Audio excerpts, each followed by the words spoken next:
Welcome to This Daring Adventure podcast, where we work on bridging the gap between where we are and where we want to be in order to live a bigger and bolder life. In this podcast, we will provide inspiration, tips, and skills you need to make your life the adventure you want it to be. Here's your host, mindset mentor, and life coach, Trista Gurton.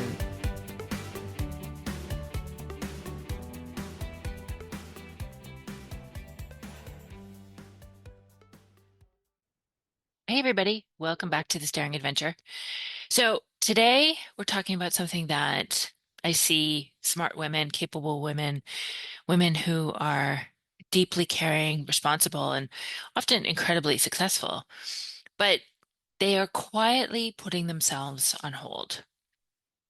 Maybe not forever, but just for now, until things feel clearer, until the kids leave the house, until work calms down, until the relationship improves, just until they feel more confident, just until they know exactly what they want, just until they stop feeling afraid.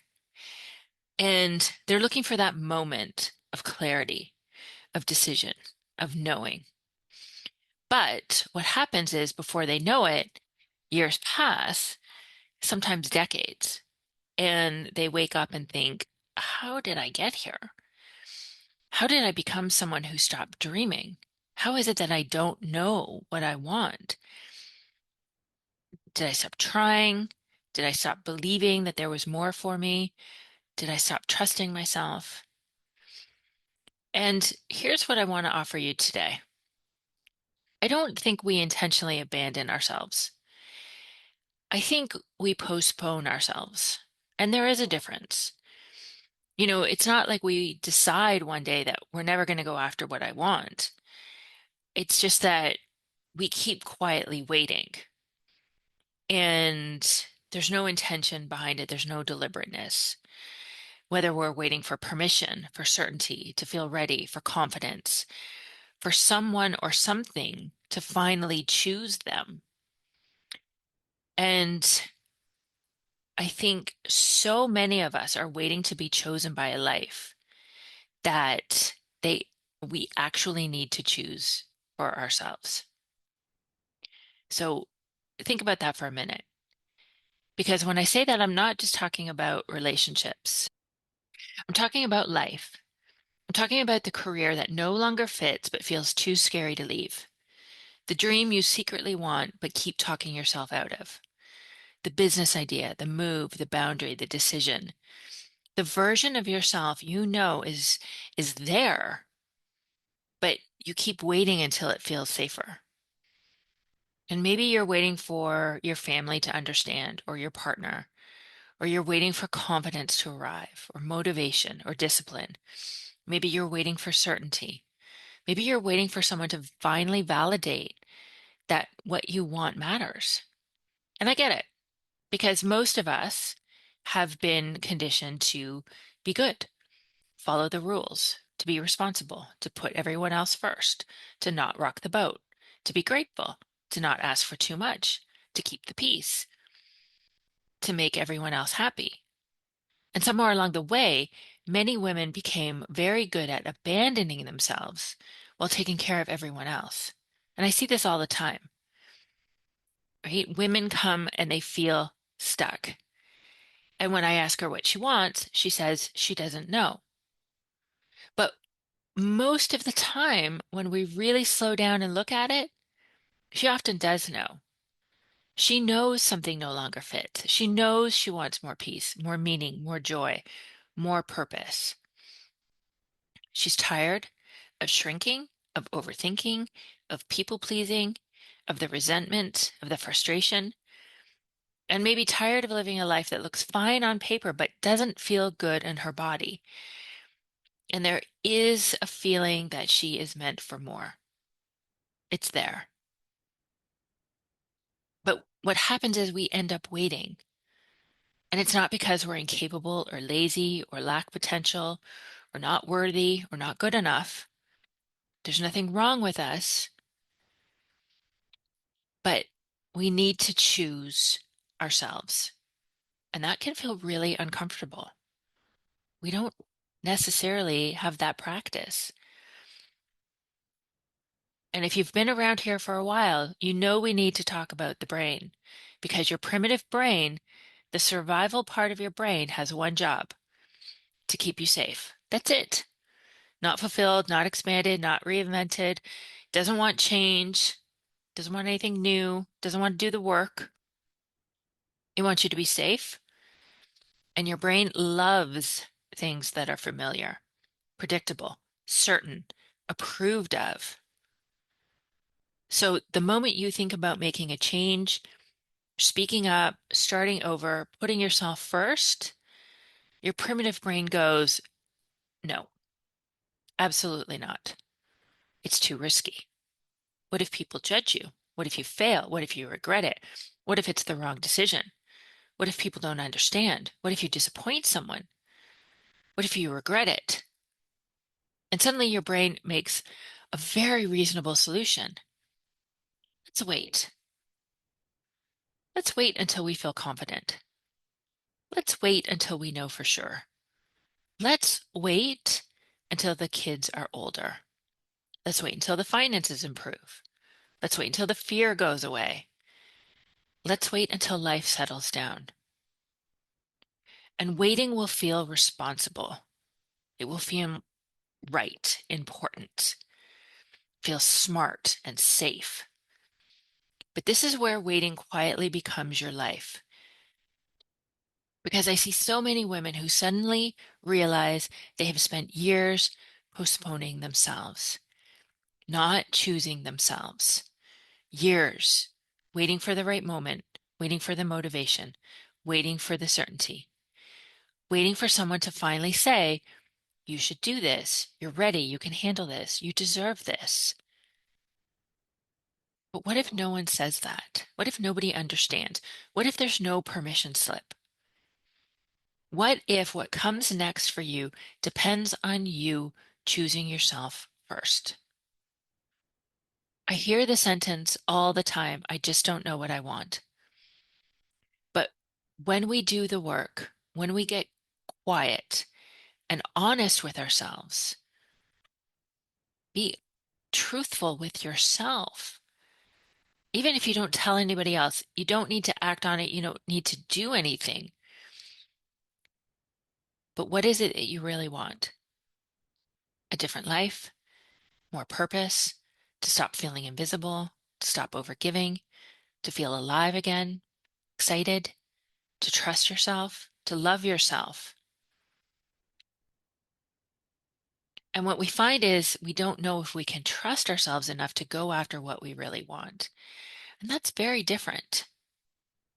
And I think this is so important because we think we have a clarity problem, but really deep down, it's a self-trust problem. And it's normal to want to feel certain before we commit to something. But this is where I'm going to challenge you, because certainty does not necessarily come first. Commitment comes first. Confidence does not come first. Action comes first. You do not magically wake up confident one day.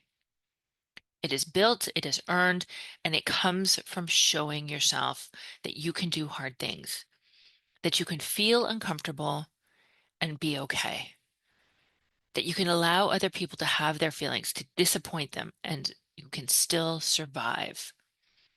And you can learn to trust yourself. And this is why micro actions are so important, because we think the change has to be dramatic and big. Quit the job, move across the world, burn it all down. And that's not true. Sometimes choosing yourself can look so much quieter than that. It might look like signing up for that class, booking a coaching consult, speaking up in a meeting, applying for the job, saying no without over explaining, going for that walk, taking care of your health, resting, meditating, journaling, setting a boundary, and finally admitting that this no longer fits. Tiny, brave actions. And this is where you gather evidence. And every action becomes a bit of proof that you can trust yourself, that you can be uncomfortable and be okay, that you can choose yourself.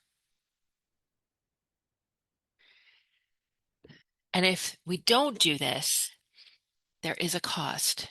And I don't think we talk about this enough because there is grief in postponing yourself.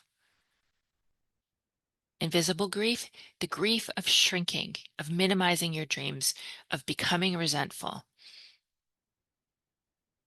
The grief of saying, maybe someday, over and over again.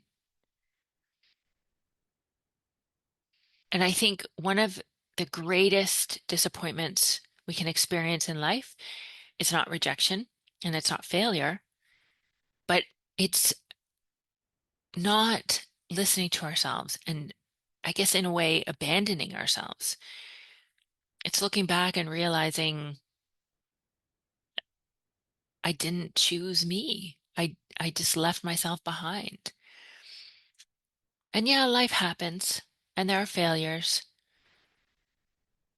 but mainly because we keep waiting to feel different, to feel confident, to feel certain, to have someone else validate what we already know deep down, but we just don't want to admit, even to ourselves.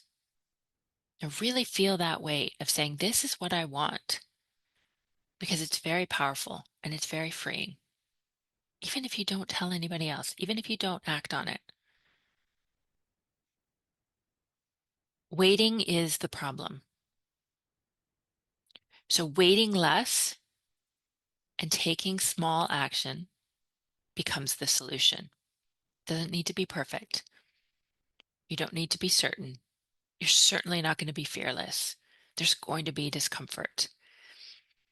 But move, be willing, decide that you're not going to abandon yourself. And I want to offer you 3 questions to think about this week. The first is, where in my life am I waiting to be chosen? By approval, by confidence, by clarity, by someone else, by life itself? And the second is, what would choosing myself look like here? Not dramatically, not perfectly, but practically. What would choosing yourself look like this week? One small, brave action, one honest conversation, one boundary, maybe one decision. And the third is, who do I become when I stop waiting? Because this is identity work and it's some of the most important work we can do. It's future self work. Who are you becoming? Someone who's not waiting for permission, not waiting for confidence, not waiting until fear disappears. She feels fear and she moves anyway. She learns to trust herself. She commits, she chooses. You don't need everyone to understand because they just won't. And you do not need certainty and you do not need confidence first. You do not need permission. Stop waiting to be chosen and choose yourself. We're not waiting for someone to save us. We need to decide. This is the work that we do. Not just to think differently, but to become differently. We're shifting our identity. One small action at a time, one small decision at a time. You've got this. Keep going. I'll talk to you next week. Bye-bye.